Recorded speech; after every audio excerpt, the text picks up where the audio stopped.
Wait, there's more, because both men realized that to win, they had to flip the social order entirely. Lincoln started the war just to save the Union, but he realized that wasn't enough. The knot wouldn't unbind. So he dropped the Emancipation Proclamation. He turned a war for unity into a war for freedom. He rewired the DNA of America in a single stroke of a pen, making it impossible to ever go back to the way things were. It was a massive gamble that could have destroyed him, but it gave the North a moral high ground that the South couldn't touch. Mao did the exact same thing, but with land. He took the earth itself from the rich and gave it to the poor.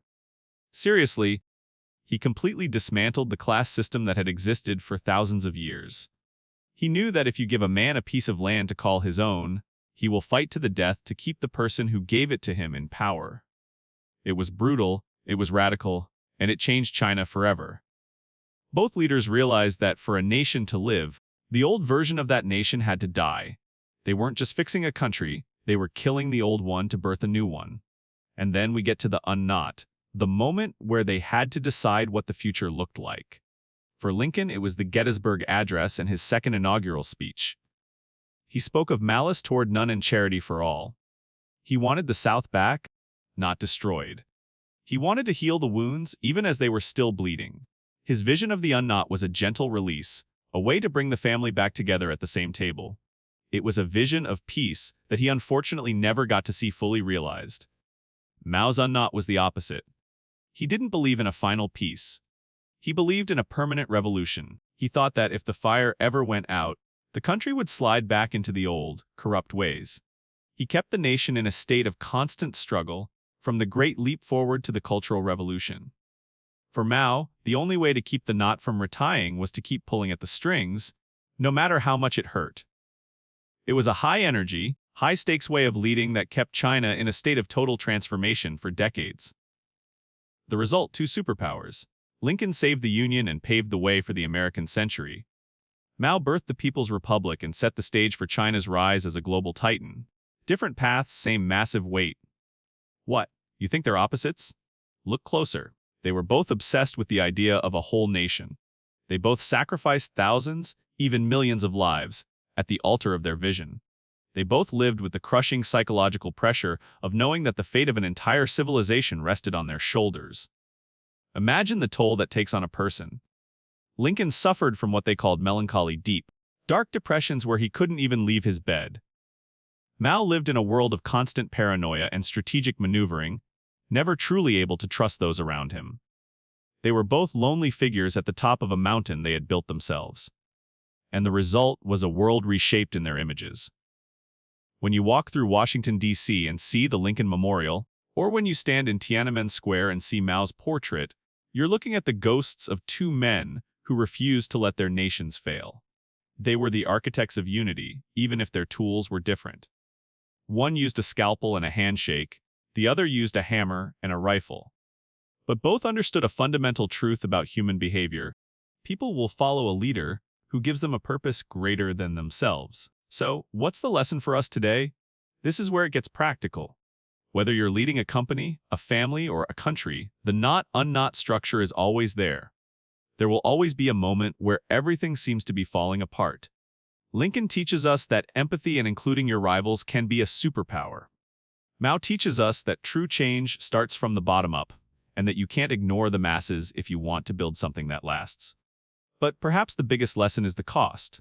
To build something new, you have to be willing to let go of the old. You have to be willing to face the fire. Lincoln and Mao were both men of the soil who reached for the stars, and in doing so, they dragged their entire nations with them. They were flawed, they were driven, and they were undeniably epic. And the result was the world we live in today.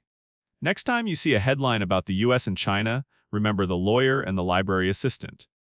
Remember the log cabin and the peasant farm. Because history isn't just a series of dates, it's a story of people who were brave enough, or perhaps crazy enough, to try and untie the impossible knot. But let us zoom in. Let us look at the moment when the knot became a noose. For Lincoln, it was the winter of 1862. The Union Army was a total mess. His generals were arrogant, slow, and frankly, terrified of losing. The public was screaming for his head. Imagine the weight. He was losing his son, Willie, to typhoid in the upstairs of the White House, while downstairs he was losing a nation. He would pace the hallways at night, a ghost in his own home, staring at maps of Virginia that looked like a blood-stained puzzle he could not solve. He was a man trapped in a burning building with no exit. The knot was tightening around his throat, and the world was calling him a failure. Now shift to 1934. Mao was not in a palace. He was a fugitive. The nationalists had him and his followers surrounded in the mountains of Jiangxi. This was the moment of total collapse. This was the knot of annihilation. Most men would have surrendered.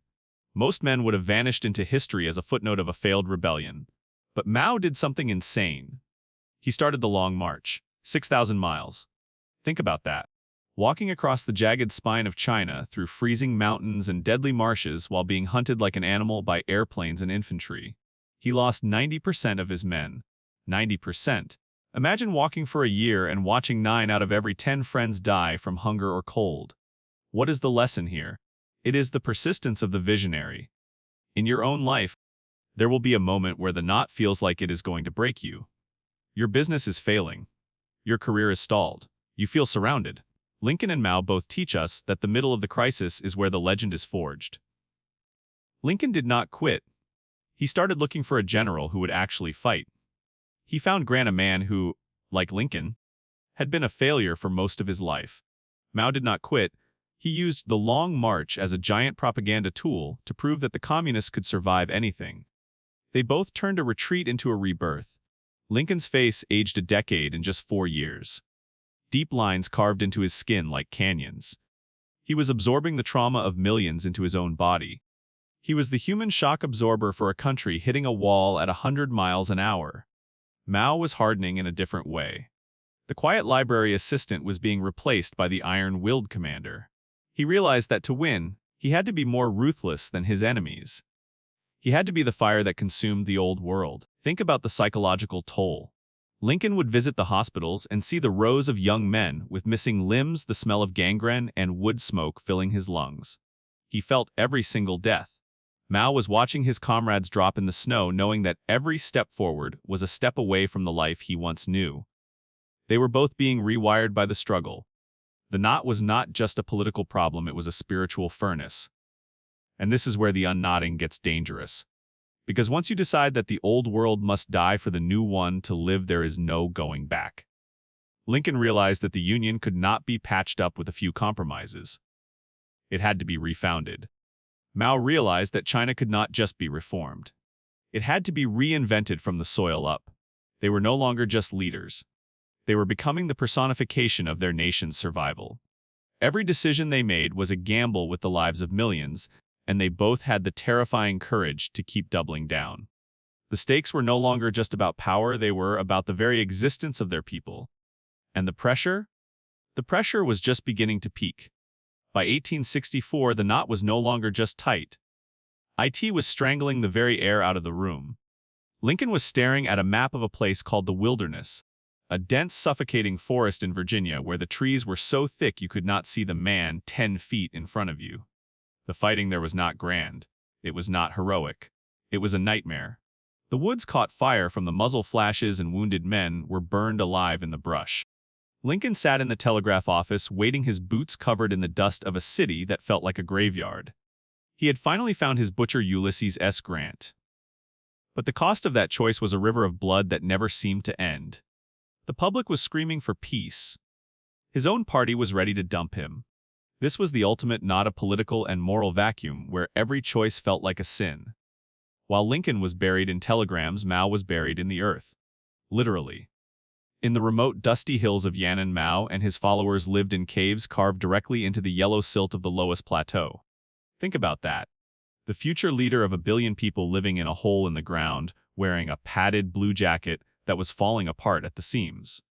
But inside those caves, the knot was being untied through pure intellectual brutality. Mao was not just fighting the nationalists or the Japanese invaders. He was fighting the very minds of his own people. He started what he called the rectification movement. It was psychological surgery. If you were part of his movement, you had to confess your errors. You had to tear down your old self to be rebuilt in the image of the revolution. He was turning a ragtag group of survivors into a monolith.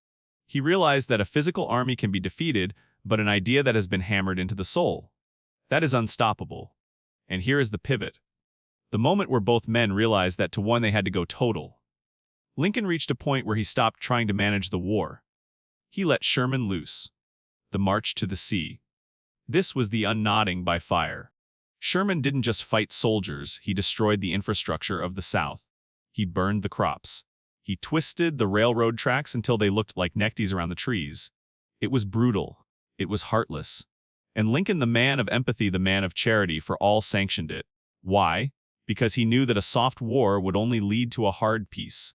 He had to break the will of the rebellion to save the soul of the nation. It was a terrifying paradox. To be the great uniter, he had to be the great destroyer. Mao was doing the exact same thing in the caves. He was playing the long game. While the nationalists were exhausting themselves fighting the Japanese on the front lines, Mao was expanding his influence in the shadows. He was the master of the protracted war. He taught his soldiers to be like fish swimming in the sea of the people. He wasn't just taking territory, he was taking the loyalty of every village he touched. He was untying the knot of foreign occupation by making the people feel like they were the ones holding the knife. He was building a pressure cooker of resentment waiting for the perfect moment to explode. What is the lesson for us? Look at your own wilderness. Look at your own cave. When you are in the middle of a transition, it is never clean. It is gritty. It is exhausting. And often it requires a level of ruthlessness with yourself that you never thought possible. Lincoln and Mao both show us that the middle of the journey is not about inspiration, it is about endurance.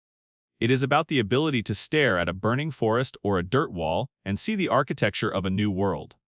They didn't win because they were lucky. They won because they were the last men standing when everyone else had grown tired of the fight. But the pressure was not done. For Lincoln, the election of 1864 loomed like a gallows. If he lost, the Union was dead. For Mao, the end of the World War meant the beginning of a civil war that would dwarf everything that came before. The stakes were rising, the heat was intensifying, and the knot was about to be pulled so tight that it would either hold the world together or snap it in two. April 1865. The smoke over Richmond is finally clearing. Lincoln walks the streets of the fallen Confederate capital alone. No guards, no fanfare, just a tall, tired man in a black hat. A group of former slaves recognize him and fall to their knees. Lincoln stops. He looks at them with eyes that have seen the death of 600,000 men. "Don't kneel to me," he says, "you kneel only to God." The knot was finally undone. The Union was saved. But 5 days later, the shot rang out at Ford's Theater. The ultimate price for the ultimate victory. Lincoln became the martyr whose blood sealed the new American contract. He died so the nation could be reborn. Now look at 1949. Mao stands on the balcony of the Forbidden City. A sea of red flags stretches as far as the eye can see. The Chinese people have stood up, he shouts. The knot of a century of humiliation is snapped. But here is the shocking part. Lincoln died at the peak of his glory, but Mao lived to become his own shadow. He became obsessed with the idea that the revolution was never over. He started the Great Leap Forward, then the Cultural Revolution. He untied the political, not only to tie a psychological one around the neck of his own people. Millions died in the name of a permanent struggle. The library assistant had become a god, and gods do not know when to stop. This is the deep truth. Lincoln was the sacrifice. Mao was the survivor.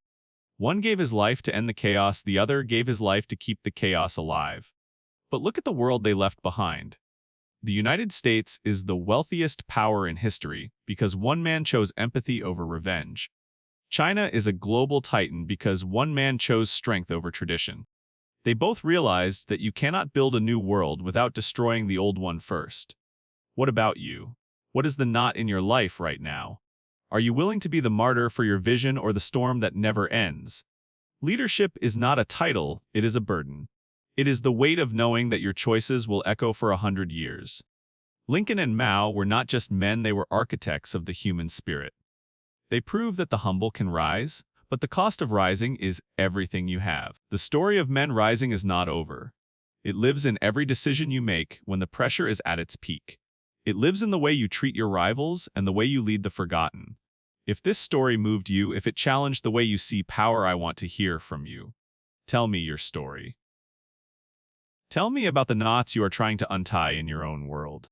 Send an email to vodokviantny12@gmail.com. That is voducvieni12@gmail.com. Because the next chapter of history is being written by you. Listen to this. Imagine two nations, thousands of miles apart, both literally screaming in the middle of a total meltdown. One is a young republic in the West, tearing itself open over the very definition of humanity. The other is an ancient empire in the East, collapsing under the weight of foreign boots and internal decay. This is where it gets interesting, because the two men who would eventually stitch these broken pieces back together couldn't have been more different, yet their souls shared the same terrifying ambition. Imagine a frontier lawyer from the backwoods of Kentucky and a quiet library assistant from the rural heart of China. Neither was born to lead. Neither had a silver spoon. But both became the most powerful men on earth by deciding to play God with history. This is the story of Abraham Lincoln and Mao Zedong. Seriously, if you look at their origins, it's like a mirror reflecting across an ocean. Lincoln was born in a literal log cabin, a place so humble it's become a myth, but the reality was grit, dirt, and the constant threat of failure. Halfway around the world, Mao was born on a peasant farm in Hunan. Both grew up with the smell of soil in their lungs and the sight of back-breaking labor in their eyes. But here's the kicker: they both used books to escape. Lincoln would walk miles just to borrow a biography. Mao would spend his nights in a library, devouring ideas that would eventually set his country on fire. They were both outsiders, men who felt the sting of being overlooked by the elite, and that resentment. Oh, it became the fuel for everything that followed. By 1861, the United States was a house divided, a knot of tension so tight it was beginning to snap. Brother was turning against brother over the soul of the economy and the morality of slavery. Meanwhile, by 1927, China was a mess of warlords, a fractured landscape where central authority was a joke, and the people were caught in the middle of endless, senseless violence. The knot was tied tight for both nations, and the world was just waiting for it to break. Lincoln and Mao both looked at their respective chaos and realized that the old ways of doing things were dead. But their strategies for untying that knot? That's where the real drama starts. Lincoln's move was something nobody saw coming. He didn't just win an election and fill his office with friends. No, he built a team of rivals. Imagine this: he took the very men who had insulted him, the men who thought he was a well-meaning baboon, and he put them in his cabinet. Talk about a power move. He knew that to save a union, he had to master the egos of the people who wanted to run it. He used empathy as a weapon, listening to his enemies until he understood them better than they understood themselves. It was psychological warfare wrapped in a velvet glove. He was the ultimate uniter, trying to hold a crumbling building together by sheer force of will and political genius. Mao went the completely opposite way. He didn't want to talk to the elites in the cities.